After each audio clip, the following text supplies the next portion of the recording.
Hello, I'm your unofficial Australian board game correspondent, and today we are taking a look at Welcome to Midtown Mall. Now, this is a solo roll and write game that at the time of this recording is still up on Kickstarter, meaning that if you are seeing this in your feed because you are someone who is cool and has great interests, you can go check out the page yourself. But today we are going to deep dive into how to play the game, and hopefully I'll do better than what I've done in some of the other games that I have played. Now, the game itself is pretty straightforward. You have three different parts, as I put a penny to try and divide it, 1, 2, and 3. There are three different sections, and this is going to be the flow that we go through on each of our turns. So the first thing we do is we roll 3 dice. For this game, all you need, well, a max of 5, but you need some D6s, a writing utensil of some kind, and of course the sheets. There are 3 sheets. You've got, the marketing and product development, then you have the customer track for your mall, the sales, and of course the rules. Now look how clean these rules are. The left side, it's so simple. They've only had to explain it in, I guess, the 5 different steps for the rounds. But my favorite thing is this icon guide, because I don't know if you'll be able to see it. I'll zoom in a little bit, but on almost all squares on the board here, there are the little icons. And it can be overwhelming at first because you're looking at the rules going, oh, there's only 5 different things. It just says roll and place. But the beauty of this game is that every single icon is explained so efficiently on the right side here that not only can you understand how the game works, but you can start coming up with different strategies. And even as the game unfolds and you're saying, oh, if I put this here, I could tick that off. And then you check over here and it goes, oh, okay, well, if I tick that off, then I can put something here. And you can start to create a narrative and strategy, which really adds to the enjoyment of playing this game. So the first part of the board is this little marketing area here. And the main thing that you are doing is you are going to be placing a die that you have rolled, you've placed, and you put it on the track here. And there are 4 different areas where you will be able to cross off the number that you've put up here. So you've got 2 houses and 2 apartments.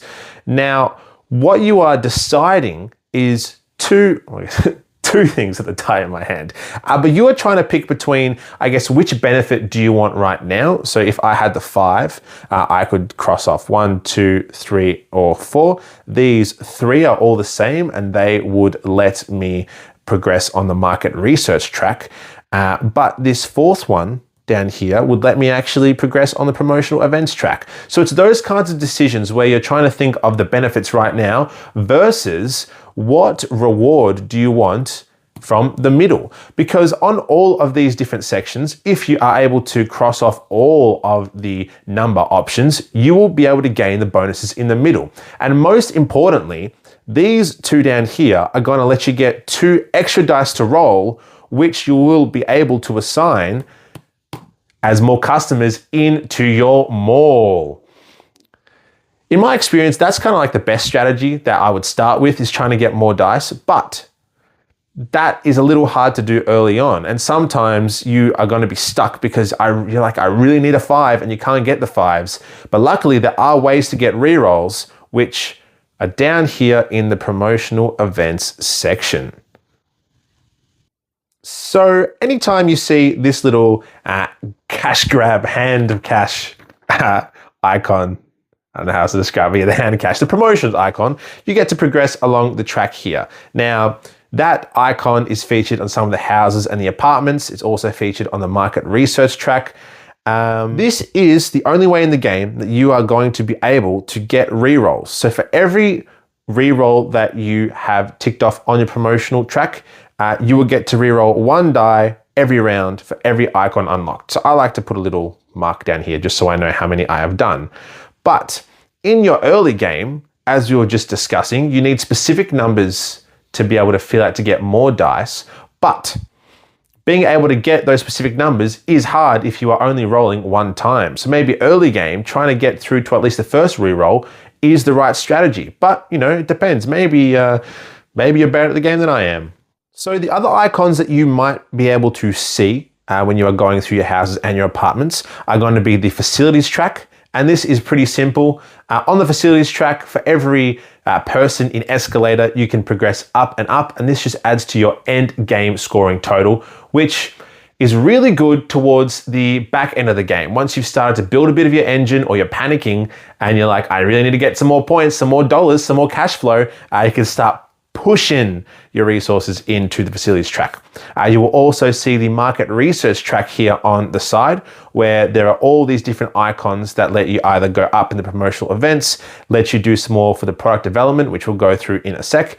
It also lets you have a look down here on your customer satisfaction track, which again lets you trigger some more stuff. So there are a lot of interwoven parts to what we are putting together. And one thing that I've always found really interesting with this game is when you roll your die initially and you're trying to decide, where do I put this number, where do I put that number, you often feel like you have to choose between two really good options, or one option that could be good now but one that could be better later.